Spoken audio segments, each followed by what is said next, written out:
They laughed when I showed up to my wedding rehearsal in a simple dress. The groom's mother whispered I wasn't good enough for her son. His sisters rolled their eyes at my cheap shoes. But when my brother walked through those doors, their smug faces went completely pale. If you've ever been underestimated because of how you look or where you come from, stay until the end. This story will remind you why you should never judge a book by its cover. Hit that subscribe button because you won't believe what happens next. My name is Elena, and I'm a 26-year-old elementary school teacher. I know, not exactly glamorous, right? I spend my days with finger paints, spelling tests, and teaching kids how to tie their shoes. I drive a 12-year-old sedan that makes weird noises when I turn left. My apartment is small, cozy, and filled with books I've collected from thrift stores. I shop at discount stores, and my idea of treating myself is getting the fancy coffee at the local cafe instead of making it at home. But I was happy, genuinely happy. I loved my students. I loved my simple life, and 2 years ago I met someone who I thought loved me for exactly who I was. His name was Robert. We met at a community food drive where we were both volunteering. He was kind, or at least I thought he was. He made me laugh. He seemed so down to earth, so normal. He worked as an administrator at a hospital, and he drove a modest car, too. We bonded over our shared love for helping others and old movies. When Robert proposed to me at our favorite park with a simple ring, I cried tears of joy. It wasn't a fancy proposal. There were no rose petals or photographers, just him, me, and a genuine moment that I thought would be the beginning of our forever. He did mention that his family was well off, but I didn't think much of it. I figured maybe they had a nice house or something. I had no idea what I was walking into. The first time Robert invited me to meet his family, I noticed he seemed nervous. He kept adjusting his collar and clearing his throat during the drive. When we pulled up to his parents' estate, and I do mean estate, my stomach dropped. This wasn't just a nice house. This was a mansion with gates, a circular driveway, and more cars parked outside than my school's parking lot. I looked down at my department store dress and suddenly felt very, very small. Robert's mother, Victoria, answered the door in a designer outfit that probably cost more than 3 months of my rent. Her eyes scanned me from head to toe in about 2 seconds, and I watched her smile tighten. His 2 sisters, Celeste and Vivian, appeared behind her, dripping in jewelry that caught the chandelier light. They looked like they had just stepped out of a fashion magazine. His father, Gregory, barely glanced up from his phone when Robert introduced me. The dinner was excruciating. Victoria asked me, in the sweetest, poisonous tone, what my family did for a living. When I told her my father was a mechanic and my mother was a nurse, the silence that followed felt like it lasted an hour. Celeste said, "That's quaint," with a smile that didn't reach her eyes. Vivian asked what school I went to, and when I named the local state university, she exchanged a look with her sister that made my cheeks burn. Throughout dinner, they asked me questions that felt more like interrogations. What neighborhood did I grow up in? Where did I shop? What kind of car did I drive? Each answer I gave seemed to confirm something they had already decided about me. I wasn't good enough. I didn't belong. And the worst part? Robert sat there silently, cutting his steak, not saying a single word in my defense. Over the next few months, there were more family gatherings, and each one chipped away at my confidence a little more. Victoria would make comments about how I should dress better for the wedding events. The sisters would talk about their country club and vacations to places I couldn't even pronounce, always making sure to ask if I'd ever been anywhere nice, knowing full well I hadn't. Gregory treated me like I was invisible unless he needed to make a pointed comment about the importance of marrying into the right family. I tried so hard to ignore it. I focused on Robert, on our relationship, on the man I fell in love with. But he kept asking me to try harder to fit in, to make more of an effort with his family. He never once asked them to accept me as I was. Then came the wedding week, and everything fell apart. The wedding rehearsal was on a Thursday evening. I wore a sundress that I had bought specifically for the occasion.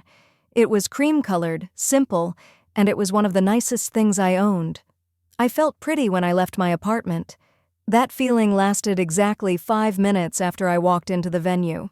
Victoria took one look at me and sighed so loudly that people turned to stare. Celeste and Vivian arrived moments later in designer outfits that probably cost more than my monthly salary. They were dripping in diamonds and pearls, their hair professionally styled, their makeup flawless. Vivian looked at my dress and said, loud enough for others to hear, "Is that what you're wearing?" I watched as other family members began whispering, looking at me, then looking away quickly. During the rehearsal dinner, I was seated at a table with Robert's extended family. His aunt, a woman I'd met once before, made a loud comment to the person next to her about how Robert could have done so much better. His uncle leaned over and asked me directly if I was marrying for money, then laughed like it was a joke. His cousins whispered and giggled, and I caught the words "charity case" more than once. Then Victoria stood up and announced, in front of everyone, that she had brought a backup dress for me because mine was inappropriate for a family of their standing. The humiliation washed over me like ice water. I excused myself to the bathroom and locked myself in a stall, fighting back tears. I had never felt so worthless in my entire life. Robert found me in the hallway outside the restrooms. I thought maybe, finally, he would stand up for me. Instead, he said, "Elena, maybe you could try to fit in better. My family has standards, and this wedding is important to them." I stared at him, this man I thought I knew and barely recognized him. Then he asked, almost as an afterthought, "Is your brother even coming tomorrow? What does he do again?" I took a deep breath and said quietly, "Daniel does business." Robert smirked a little and said, "What kind of business? Is he a mechanic like your father?" I didn't answer.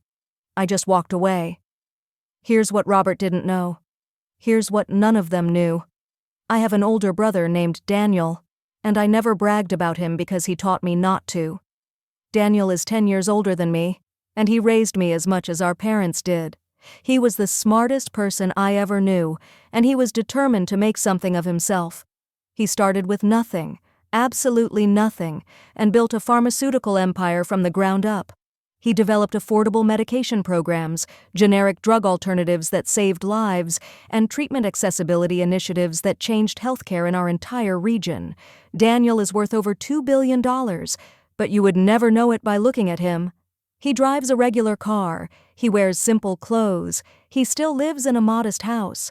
Our parents still live in the same small home where we grew up because that's what they wanted. Daniel donates most of his wealth to hospitals, schools, and orphanages. He funds entire pediatric wings and scholarship programs. He's on the board of every major hospital and university in the state, but he's private about it. He taught me that real wealth is in character, not cash. He taught me that people who love you for your money don't really love you at all. So I never mentioned his success to anyone, including Robert. I wanted to be loved for me, not for my connections. The next evening was the final wedding rehearsal. I stood alone in the corner of the venue while Robert's family socialized and laughed together. I watched Victoria hold court with her friends, telling them how generous and accepting she was to welcome someone like me into their family. I felt numb. I was seriously considering calling off the wedding. Then the heavy doors at the entrance opened, and everything changed. Daniel walked in, but he wasn't alone. He was accompanied by the CEO of Metropolitan Hospital, the Chancellor of the State University, and the Mayor of our city. They were talking to him with the kind of respect you show to someone truly important. I heard one of them say, "Mr. Bennett, such an honor to see you here." I watched Gregory's face go completely white. He stood up so fast his chair scraped loudly against the floor. He stammered, "Daniel Bennett? The Daniel Bennett?" Victoria's wineglass nearly slipped from her perfectly manicured hand. The entire room had gone quiet, everyone turning to look at my brother. The hospital's CEO walked over to Robert and said, "Robert, you never mentioned your fiancée was Daniel Bennett's sister.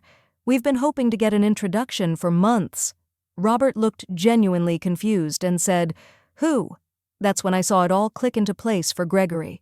His face went from white to red as he realized exactly how badly they had messed up.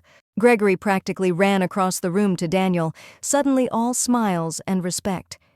"Mr. Bennett, we had no idea Elena was your sister. What an absolute honor to have you here." Daniel looked at him with the coldest expression I'd ever seen on my brother's face. He said, calm and clear, "Clearly, you had no idea. I heard exactly how you've been treating her." Victoria rushed over, her voice shaking as she tried to explain. "We didn't mean anything by it. We were just getting to know her.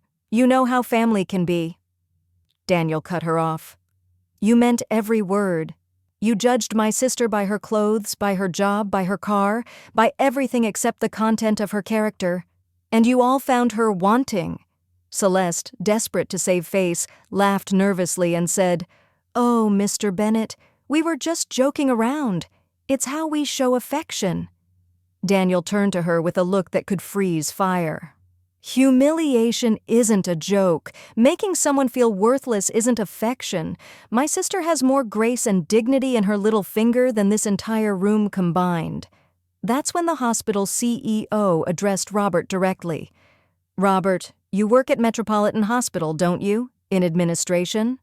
Robert nodded, his face pale.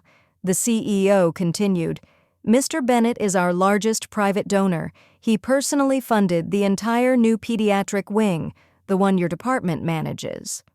The university chancellor added, "He's also endowed 50 full-ride scholarships for underprivileged students at our institution, students who come from backgrounds just like his and Elena's." The mayor chimed in, "His foundation rebuilt 3 schools in the poorest district of our city. He's transformed countless lives through his generosity and vision." With each revelation, I watched Robert's family physically shrink. Victoria's face had gone from red to gray. Gregory looked like he might be sick. The sisters suddenly wanted to be anywhere but there.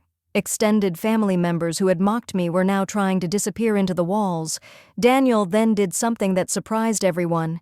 He turned to me, his voice gentle, and asked, "Elena, do you still want to marry into this family?" Every eye in the room turned to me. I looked at Robert, who couldn't even meet my gaze. I looked at Victoria, who was now trying desperately to smile at me. I looked at the sisters, who suddenly wanted to be my best friends, and I felt, for the first time in months, absolute clarity. I spoke quietly, but everyone heard me. "Robert, your family showed me exactly who they really are. But more importantly, you showed me who you are by staying silent while they tore me down. Real love means standing beside someone, not above them. Real partnership means defending each other, not asking the other person to shrink themselves to fit in." I pulled off the engagement ring and placed it on the table beside us. "I deserve someone who values me for me, not for my brother's connections or money. I deserve better than this." Daniel offered me his arm, and we walked toward the exit together. Behind us, I could hear chaos erupting. Victoria was crying. Gregory was angry. Robert stood frozen in shock. As we reached the door, I heard the hospital CEO say to Robert, "We need to talk Monday morning." I found out later that Robert lost his job. The CEO said there was a conflict of interest and that he couldn't trust Robert's judgment anymore. Walking out of that venue with my brother felt like shedding a weight I didn't know I was carrying. Daniel didn't say "I told you so." He just squeezed my hand and said, "I'm proud of you." That meant more to me than anything. 6 months have passed since that day. I'm still teaching, and I still love it. My students don't care that I don't wear designer clothes or drive a fancy car. They care that I show up for them every day and make learning fun. I met someone new, a fellow teacher named Lucas. He drives an old truck, packs his lunch in a paper bag, and he makes me laugh until my stomach hurts. Daniel approves of him because Lucas has genuine character. He loves me for exactly who I am. Victoria sent multiple apology letters to my apartment.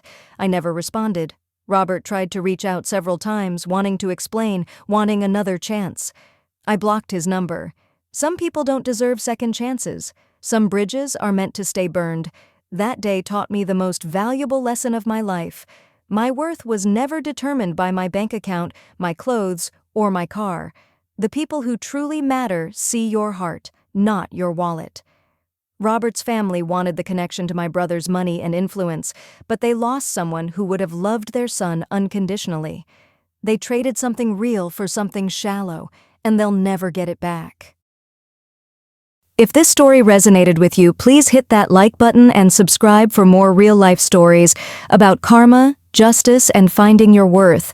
Have you ever been judged unfairly because of how you looked or where you came from? Drop your story in the comments below. I read every single one, and your experiences matter. Remember, your value isn't determined by others' opinions.